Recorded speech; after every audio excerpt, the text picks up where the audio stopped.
We've got a little bit of fun lined up for you now as we make our way up towards lunchtime. We are going to do here our very first ever Australian Constructors Association special bespoke version of the classic Australian game show, Deal or No Deal.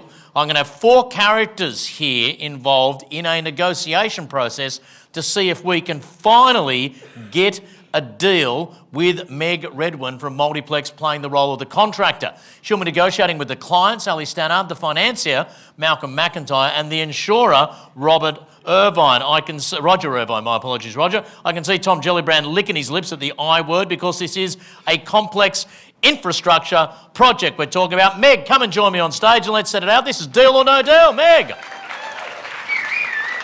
Woo. Okay, here we go, Meg. This is what I've got for you. A complex infrastructure project is up for grabs here. A new toll road north of Brisbane is going to be delivered by the Queensland Government under one of those very popular PPP arrangements. The PPP proponent will be responsible for the design, construction, financing, operations and maintenance of the new toll road. The construction approach will be a fixed price, design and construct contract model. Who doesn't love one of those? And there is only very limited geotechnical analysis available. But I mean, who really likes nerds anyway, okay? And there is no reliable information on the location of utilities. So straight out of the box, I'm sensing we're going to get a deal on this, aren't we? Where are we, Meg? On the information you've got so far, what are you thinking? I am not a lover of PPPs. Okay, why not? And so I'd probably always come out of the box as no deal. But I think it's really important that we do some scene setting. Queensland, we're delivering 10 $1 billion hospitals across the state. We've got the Olympics coming up. We've got terrible weather that we've had over the last 3 years, difficult IR environment, and some really good contracts coming to market for roads, etc., being delivered on Alliance and 2-stage MCs. Can I just say quickly on the Olympics, what I loved about the Olympics, I remember when Sydney got the Olympics in 2000, and it was an absolute knock 'em down, drag 'em out. We beat Beijing by 1 vote. There were a lot of brown paper bags changing hands at the last minute. 2032, they come along and go, anyone want to do it? Brisbane go, oh, fuck it, we'll do it. And I'm like, okay, off you go, knock yourselves out. Very Aussie, I love it. Anyway, tell me more about this PPP. Right. So that's the context. So I'm looking at where my money's best spent. It's going to cost us a lot of money to bid it. That is the reality of PPPs. It's going to cost me more in bid bonding, in bonding during the delivery. The LDs are going to be absolutely excessive. I could probably do a whole lot of other jobs. And you know, government's one step removed, and I have to say in a PPP there's not a lot of love for the contractor. So I really want to know what the level of design is. I want to know who my consultant team is. I'm really concerned that nobody knows where the utilities. Bede more than anyone will know that, you know, that's not a happy outcome. The supply chain depth is, you know, another issue when we're delivering hospitals and we're delivering the Olympics. I have no idea about the traffic modelling. There's been, you know, PPPs have fallen on that issue often, and we've got the whole fitness for purpose risk. So I'm not a happy camper. Okay. I'm moving on. A lot of risks here up front. Let's get Roger up first as our insurer to see if we can dilute any of those risks on his part. Give Roger Irvine a big round of applause. How are you going, Roger? Good, thank you. You've heard the scenario. There's a lot of risk floating around in this bucket at the moment. Meg's hoping. Pitch to Roger. What are you hoping he can do for you? Okay, Roger, so I'm really worried. We'll probably get the design wrong. Not a great way to start, Meg, well, but keep going. I'm a realist. Okay. I've been in this industry for a long time. There is going to be an issue. It's a PPP. Have I got insurance to cover me? What's the PI? What can you do for us here, Roger? Okay, the good news, Meg, is it's Queensland. There is a government-controlled insurance program which covers infrastructure, which is consistent across the east coasts of Australia. The bad news is that that's a one-size-fits-all approach, and it has significant deductibles. It's had a lot of exclusions added, including exclusions which for your road around rainfall and excluding rainfall and flooding events in certain circumstances. is probably not great news for you. So it's not a great solution. The good news is you can buy insurance to fill in those gaps, or you could put a risk provision in your contract price. Okay, so on the topic of buying insurance, do you think would you at Gallagher, or yourself personally, if you want it on the weekend, come up with your own policy and offer something generous here to Meg, taking on a bit of the risk yourself, because this is a project of national importance in the Olympic state? Yeah, but it would have a lot of premium on it, right? Because it's filling in all the gaps. It's filling in all the gaps that are left by the principal-controlled insurance program. So Meg then has a choice of either self-insuring that and adding a risk provision into her price, No deal. or otherwise. We haven't spoken about professional indemnity yet. I presume that's now a no deal. Thank you very much, Roger. Roger gave it his best, but we're currently at no deal stage. We'll see how this evolves. Now, we do have a little wrinkle here because at the time of construction, the Bureau of Meteorology has just told me they're forecasting an a La Nina event. I think an El Nino is a combination of an El Nino and a La Nina. So it's going to rain a lot and be really hot. It's going to rain in a very dry sense. I'm going with La Nina. There could be a significant La Nina event over the next 12 months. We've had a few of those in the Sunshine State of late. So let's get Sally Stannard up here. Where's Sally? Come on forward here. Sally, give Sally a big round of applause as she comes forward. Mate, Sally is our client here, Meg. First of all, have you packed an umbrella for the La Nina? And secondly, what do you have to say to Sally? Well, Sally, you and I know that it's rained a lot in Queensland. We know that we've had an unprecedented 3 La Ninas, and we know that they're not predictable. And I think we've got the stats that show that we'd normally allow 15% productivity, and we achieved about 35.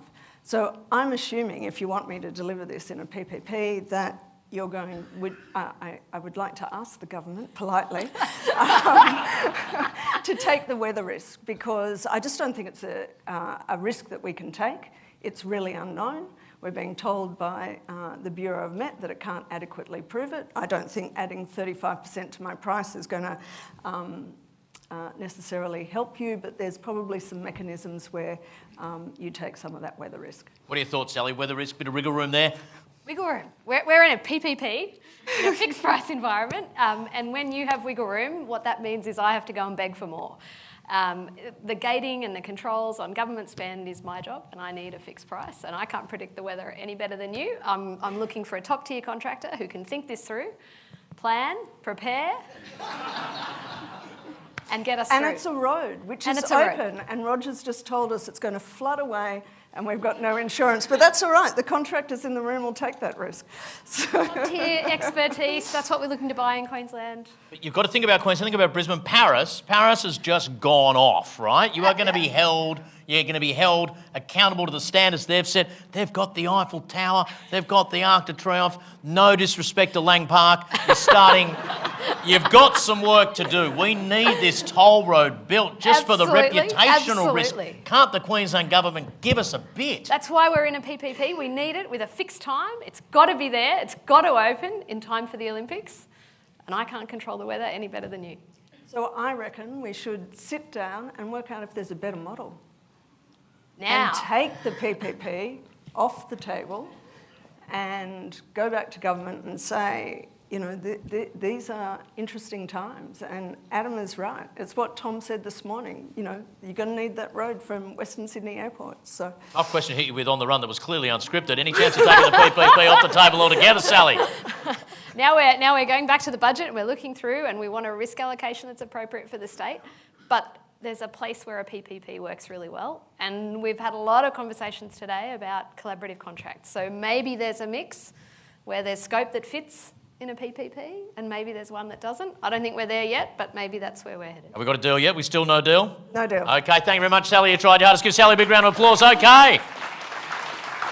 Now, one thing we do like here at #FF24 is to keep right up to date. There's recently been a little bit of a flip on the markets. It's going to be the same. There's talk of a potential sharp global downturn across financial markets, perhaps even a worldwide recession. Let's get our finance whiz Malcolm McIntyre up here. We all love it when the finance wonks get involved. Give him a big round of applause. How you going, Malcolm? Great to see you here, mate. Nervous. How are you? Great to see you, Malcolm. What's your pitch to Malcolm, Meg? Malcolm.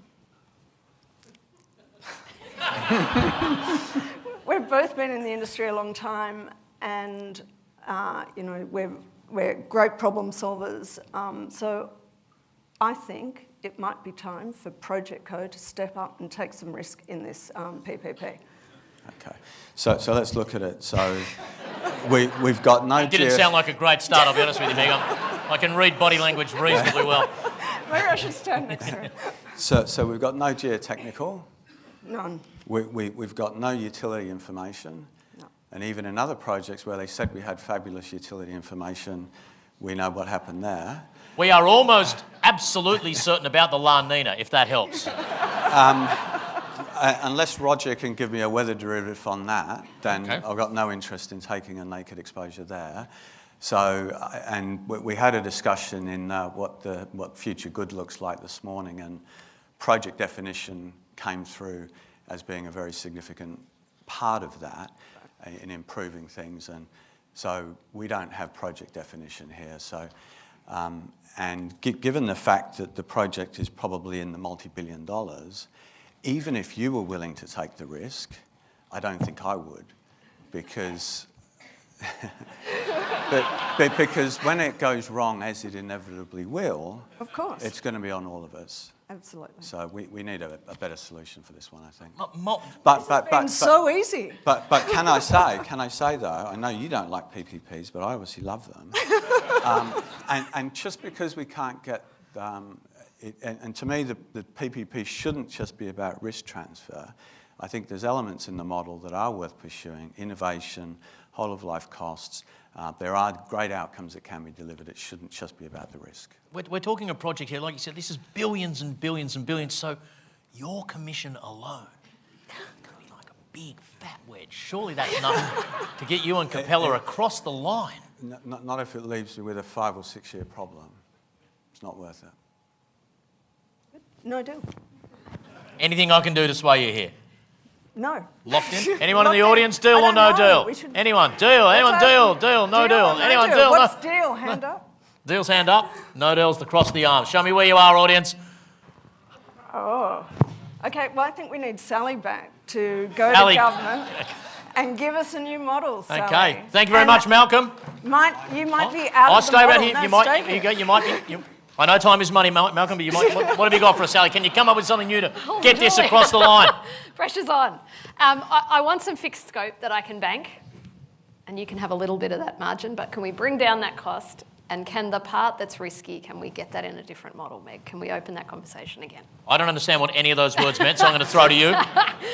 Look, I think there's some real opportunity in doing that. And if we could work with consultants and take that joint view on geotech, if we don't take the risk on utilities, because nobody knows what's there and whether you'd have to bank. There might be some reality checks on how deep the subcontractor market is and whether we need some relief there if there are insolvencies. But it's sounding to me like we might be able to get a slightly different model, which is, the way that Queensland Government is delivering a number of their projects at the moment. Can I throw one last thing in here? Yes. I do remember a few years ago in South Australia in Adelaide, that toll road where they didn't have enough money to build the whole thing, so they just built one road that went one way and then they turned it around in the middle of the day. Does that help? I don't know. I'd have to throw to the audience. Have to throw to So have we got a new model here? Are we a little bit closer? We've got a conversation.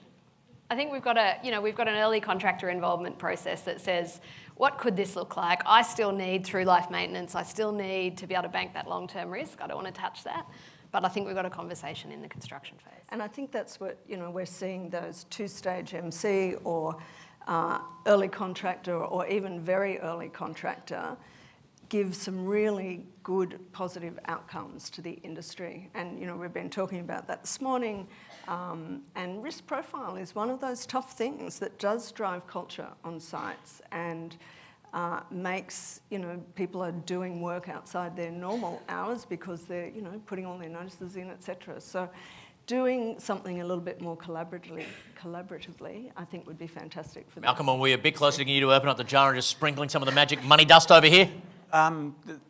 So there was a recent example which I think begins to veer in this direction. So Victoria, we had a couple of very large tunnelling projects that faced issues. And I think, as somebody said earlier today, the definition of insanity is doing the same thing over and over again and expecting a different outcome. So the Victorian government did adopt a different approach. They came to market and converted what was a fixed price PPP contract into more of an alliance, so an incentivised target cost contract where there was risk sharing on cost.